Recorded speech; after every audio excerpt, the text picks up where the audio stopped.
Every generation chooses a king of prehistory, a creature so dominant that it becomes the symbol of power itself. For decades, that crown belonged to Tyrannosaurus Rex. Its skull filled museum halls. Its teeth became icons. Its name became synonymous with extinction-era terror. But buried beneath ancient rock on another continent, a different story was waiting. A story that would challenge one of the most deeply rooted assumptions in paleontology. Because the fossil record does not care about reputation. It only preserves evidence. And sometimes that evidence forces scientists to reconsider what true dominance looked like millions of years ago. The discovery began in Patagonia, a landscape that seems almost designed to hide secrets. Winds sweep across enormous distances. Exposed cliffs reveal fragments of vanished worlds. Beneath those sediments lay the remains of an animal so large that even experienced researchers struggled to understand what they were seeing. Massive vertebrae emerged from stone. Enormous limb bones followed. Then came the skull fragments. Piece by piece, a giant predator began returning from the dead. Its name would become Giganotosaurus. At first glance, comparisons were unavoidable. Here was another giant carnivore, another apex hunter, another dinosaur measured against the standard established by Tyrannosaurus Rex. Yet the deeper researchers investigated, the stranger the comparison became. This was not a southern copy of a northern predator.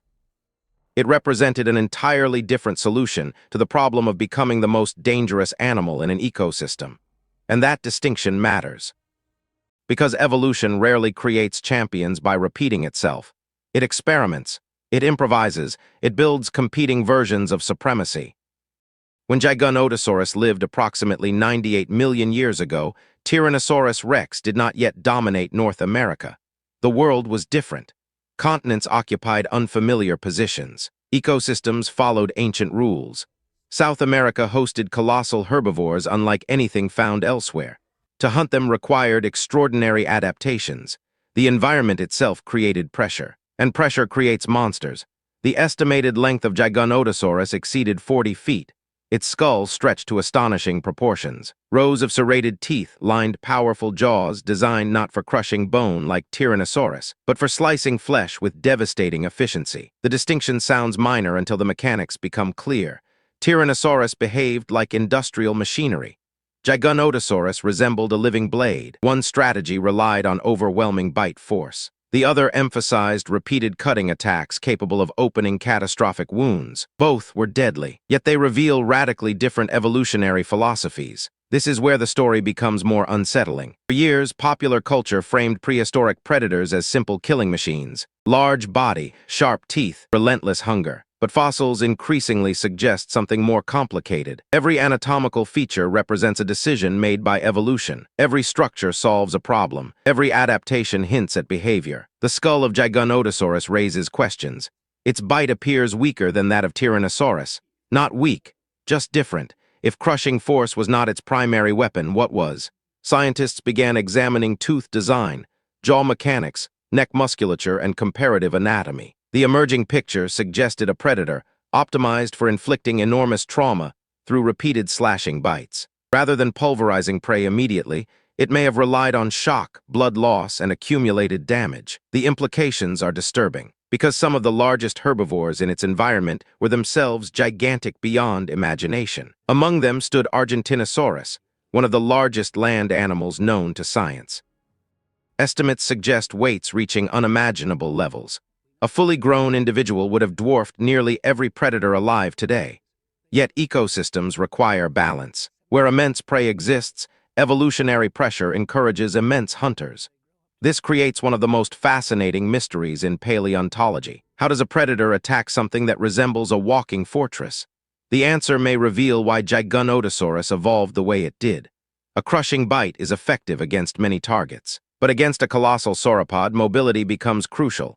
Repeated attacks, strategic positioning, precision wounds. A predator designed for movement and cutting could exploit weaknesses while avoiding devastating counterattacks. The goal may not have been immediate death. It may have been gradual collapse. Evidence remains incomplete. Yet fragments of bone suggest a world where enormous predators confronted enormous prey in prolonged contests of endurance and anatomy. and the scale is difficult to comprehend. Human beings evolved in ecosystems containing lions, bears, wolves, and crocodiles. Dangerous animals, certainly, but none approached the dimensions of these ancient encounters. The distance between a human and a lion feels significant. The distance between Giganotosaurus and some of its potential prey approaches the boundary between predator and natural disaster. That alone changes perspective, but another possibility deepens the mystery. Some researchers have proposed that large carcharodontosaurid predators may have displayed social behaviors under certain circumstances. The evidence remains debated, yet isolated clues continue generating discussion. If cooperative hunting ever occurred, even occasionally, the consequences would be extraordinary. Imagine not one giant predator. Imagine several, moving through dense vegetation, tracking creatures larger than buildings. The fossil record rarely grants certainty, it offers fragments, shadows, hints preserved across geological time. Yet those hints matter because they expand the range of plausible behavior, and plausibility is enough to unsettle assumptions. One reason Giganotosaurus captured scientific attention involves timing. For decades, Tyrannosaurus occupied the highest tier of public imagination. It represented maximum predatory evolution. Then measurements from Argentina suggested a competitor that might equal or exceed it in length. Headlines followed, debates intensified, comparisons multiplied. But the question itself contained a hidden flaw. Which dinosaur was bigger? The answer attracts attention because size feels measurable, objective. Simple. Reality is not simple. Different specimens preserve different percentages of the skeleton. Growth stages complicate estimates. Body proportions vary. New discoveries alter calculations. Scientific understanding evolves continuously. The deeper researchers looked, the less meaningful a single measurement became. Dominance cannot be reduced to one number. An ecosystem does not care about rankings. It cares about survival. This realization transformed the debate from spectacle into investigation. Rather than asking which predator wins an imaginary duel, scientists focused on understanding how each animal functioned within its own environment. That approach revealed something remarkable. Evolution had produced multiple pathways toward apex status. Tyrannosaurus developed immense bite force and bone-crushing capability. Giganotosaurus refined a different arsenal. Neither invalidated the other. Both succeeded. Both ruled. Both demonstrated that natural selection can solve the same problem through radically different designs. Yet the fossil evidence carries another lesson. Supremacy is temporary. No predator remains undefeated forever. Giganotosaurus dominated for millions of years. It occupied the top of its food web. It embodied evolutionary success. Then it disappeared, not because it failed, because environments change, species emerge, continents shift, climate transforms. The characteristics that create dominance in one era become irrelevant in another. This pattern repeats throughout Earth's history with almost mathematical consistency. Every empire of flesh eventually ends.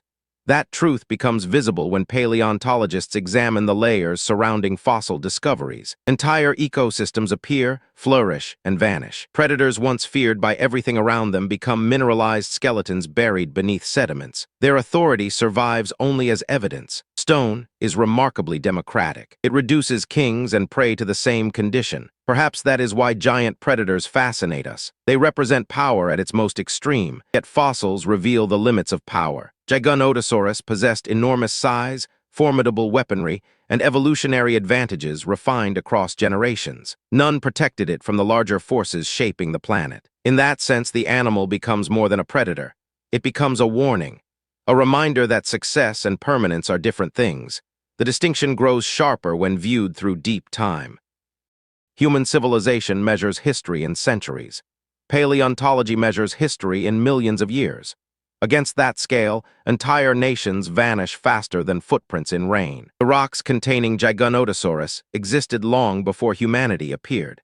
They will likely exist long after modern structures disappear. And within those rocks remains evidence of a creature that once represented the pinnacle of predatory achievement. There is something humbling about that, perhaps even unsettling, because the story forces an uncomfortable question. If evolution repeatedly creates dominant species and repeatedly erases them, what does dominance actually mean? The fossil record offers no comforting answer.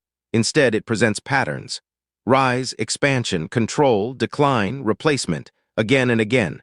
Giganotosaurus was not merely a giant hunter. It was one chapter in an ongoing experiment conducted by nature across unimaginable spans of time. A chapter so extraordinary that its discovery challenged assumptions held for generations. Yet even that achievement occupies only a brief interval within Earth's larger narrative.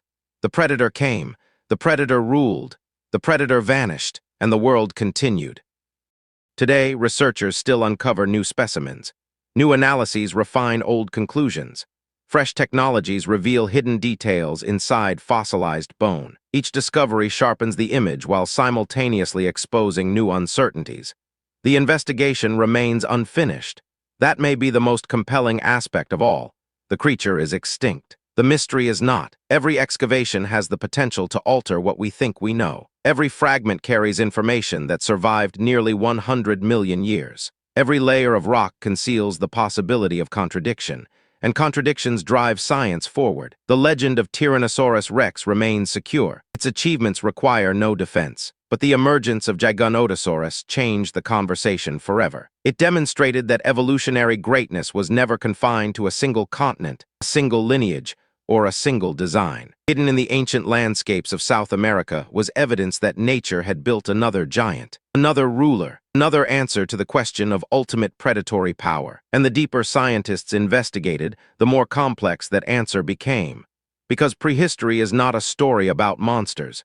It is a story about possibilities, about experiments conducted by evolution, about worlds that no longer exist, about creatures so extraordinary that they continue reshaping human understanding millions of years after their disappearance. Consider the sensory world inhabited by Giganotosaurus. Fossils preserve bone, not experience, yet anatomy allows careful reconstruction. Openings within the skull indicate pathways for nerves and blood vessels. Muscle attachment sites reveal force and movement. Comparative studies with living animals provide additional clues. Together, they suggest a predator operating within a landscape saturated with information. Vision likely played a critical role. Movement across vast floodplains required awareness of distance, terrain, and opportunity. Detecting vulnerable prey before expending energy could determine survival. Every pursuit carried risk. A broken limb for an apex predator could become a death sentence. Contrary to popular imagination, prehistoric giants could not afford recklessness. The larger the animal, the greater the consequences of injury. This reality changes how we imagine ancient hunts. Instead of constant aggression, there may have been patience, observation, calculation, moments of stillness before violence. Predators survive not by attacking everything they encounter, but by selecting circumstances that maximize advantage. Evolution rewards efficiency far more consistently than bravery. The fossil record repeatedly points toward this principle. Energy is precious. Risk is expensive. Successful hunters minimize both whenever possible. Another clue emerges from growth itself. Giganotosaurus was not born gigantic. Like every predator, it began life vulnerable. Juveniles occupied a different ecological reality than adults. Smaller bodies move differently.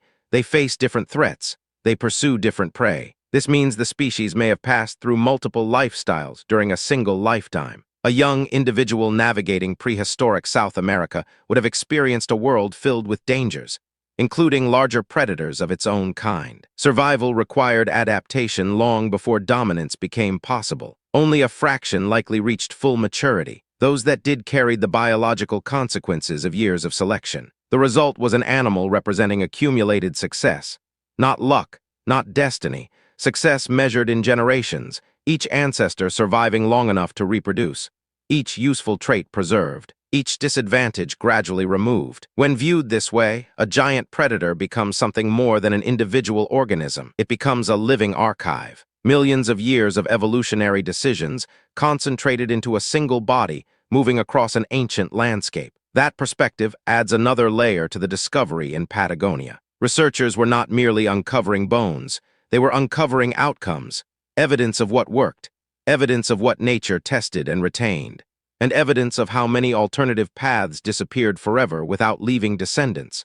Most evolutionary experiments fail. We remember the successful ones because fossils preserve traces of their achievements. Even then, preservation is incomplete. Entire ecosystems have vanished without record. Countless species remain unknown. The history available to science is only a fraction of the history that actually occurred. Every conclusion exists within that limitation. Yet despite those gaps, the outline remains visible. Giganotosaurus was real. Its ecosystem was real.